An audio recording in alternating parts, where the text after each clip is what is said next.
Hello and welcome to the Dizziness and Balance video series by the Ear and Balance Institute. I am your host, Dr. Jared Gianoli, and I am a board-certified neuro-otologist.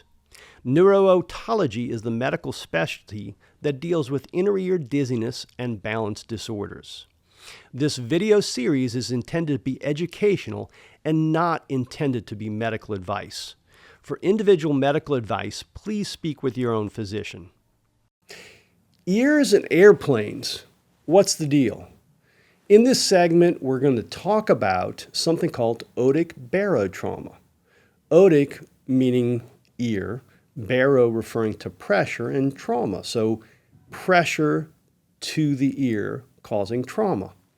It is a very, very common situation, and most people experience it in an airplane ride. It can affect the eardrum, the middle ear, and the inner ear. And it's something that is preventable. A lot of people don't realize this, but they don't have to suffer on airplanes with their ears. In order to understand how this happens and how to treat it, I need to talk a little bit about the physiology and the anatomy of the ear. Now, first of all, there's three major segments to the ear. There's the ear canal, the middle ear, and the inner ear. The middle ear is filled with air, and it's separated from the ear canal by the eardrum. And if you ever hear about little kids that have fluid in their ears, that's the area they're generally talking about, in the middle ear. And the reason they get fluid in there is because of a eustachian tube that is not working. The eustachian tube is a tube that goes from the back of the nose to the middle ear and allows air to get into the middle ear.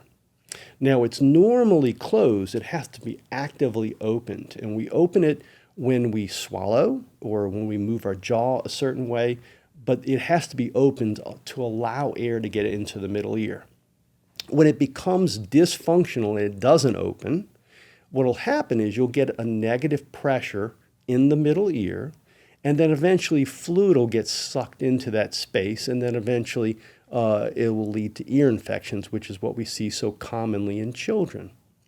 So what happens when we go up in a plane, and what happens to the middle ear? So as we know, the pressure at sea level, where we are here in Covington, Louisiana, is pretty high. But as you're going up in altitude, the pressure around us gets much, much lower. And in fact, if you get up as high as where airplanes are, the pressure's so low you can't breathe. So consequently, they pressurize the air in airplanes. But even though it's pressurized, it's similar to the pressure you would see at about 8,000 or 10,000 feet, as if you're on top of a mountain. So as you're going up in an airplane, the pressure around the ear is decreasing, and the pressure that's in your middle ear is relatively higher, so that air will leak out of the eustachian tube, very much like a balloon deflating. So usually there's not a problem when someone's ascending in an airplane. You may hear some popping. Rarely do people get trouble when they're ascending in an airplane. So once you're at the apex of the flight, the highest point of the atmosphere you're flying at, things generally stabilize, and the pressure in the middle ear is pretty much the same as the pressure outside of the eardrum. But as you start to descend, the pressure around you starts to increase as the plane descends. And so if the eustachian tube doesn't open up, you're going to have increasing pressure on the eardrum. And that's when you're going to start hearing those pops. Every time you swallow, you'll hear a pop, and it's because the air is getting into the eustachian tube and up into the middle ear and equalizing that pressure. Well, when it's dysfunctional and it doesn't allow pressure to get in there, that's when you'll get increasing pressure on the eardrum, and at the very least, it's going to cause some discomfort and pain. It can lead to other problems. You can actually see folks that have developed a hole in the eardrum because of the pressure. We've certainly seen folks that will get some hemorrhage into the middle ear as a result, and some fluid due to that. And if the pressure's really high, it can actually cause pressure on the inner ear, leading to inner ear type of hearing loss, vertigo, dizziness, and tinnitus. Well, how common is this problem? Most people, it's not an issue. The whole crux of the matter is whether the eustachian tube works well or not. Now, in general, how common are eustachian tube problems? In adults, it's only about 5%. But in children, it's as much as 40%. So if you've ever been on an airplane and the airplane starts to descend and all of a sudden you start hearing all the babies on the airplane crying, it's probably because their ears are hurting. So what will cause problems with eustachian tube function? Some people, it's just because of their anatomy. Some people because of allergies, but the most common reason is because of an upper respiratory tract infection or a cold.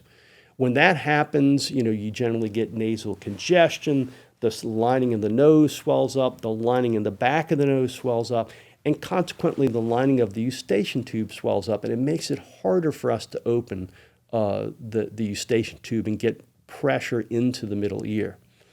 So a very typical scenario is someone who will fly with a cold and then experience pain in their ear. So how common is otic barotrauma? It turns out that that is very common. We'll see that in up to 30% of adults and 50% of children. Well, there's a number of things you can do about it, but it's particularly dangerous. For most people, it's just some discomfort in the ear. But for patients who have inner ear problems and they've got eustachian tube dysfunction as well, it can lead to some very serious problems with inner ear hearing loss and vertigo. I had one particular patient who had had something called stapes surgery 30 years before she came in to see me. And what you do with stapes surgery is you actually replace one of the one of the ear bones with a piston. And it's the ear bone that interfaces with the inner ear. And this lady always flew, never had any trouble. 30 years later, she flies when she has a cold, and she cannot clear her middle ear or get her eustachian tube to open. So she tried to blow her nose really hard, and she wound up getting some severe otic barotrauma, which resulted in her going deaf in the ear and having severe vertigo problems.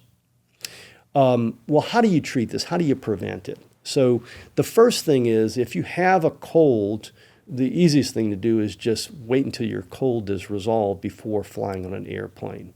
If you're one of those unlucky folks that has problems with eustachian tube dysfunction, even when they don't have a cold, there are some things you can do. First thing is do things to try and decongest the nose and the eustachian tube. And that includes oral decongestants like pseudoephedrine or topical decongestants like Afrin nasal spray. 2, when you're descending, swallowing, chewing gum, trying to hold your nose and gently force air into your ear can all help resolve the issue. You don't want to try and force the air too hard because that can cause some problems in and of itself. In cases where patients cannot clear their ears no matter what, an easy thing to do is, believe it or not, just before the flight to make a hole in the eardrum. We call that a myringotomy. And I have a number of patients in my practice who they'll go once or twice a year on an airplane trip, and they know that they're going to have a lot of trouble with the air travel. So what we do is right before they fly, I'll just under the microscope make a little tiny nick in the eardrum. That allows that pressure to be released, and it takes a couple weeks for that to heal up, and they fly without any trouble. I have a number of folks who are in the airline industry or they fly on a frequent basis, and they don't want something temporary like that, and that's when we put PE tubes in, just like we do for little children, except these tubes are ones that are meant to stay in much longer, and that prevents that pressure buildup. There are other situations where you can experience otic barotrauma. Not nearly as common as air travel, but you certainly can see with scuba diving. You can see it with patients who are undergoing hyperbaric oxygen therapy, although this is less likely because the change in the pressure is much slower, and most of the clinicians taking care of hyperbaric oxygen patients are very attuned to this, and if the patient tells them they're having ear problems, they stop right away and reverse things. And those folks, if they really have to have their hyperbaric oxygen therapy, it's easy enough just to put tubes in their ears to allow that. So that's pretty much the story about ears and airplanes. And it's something you do not have to suffer through. There are certainly things that can be done.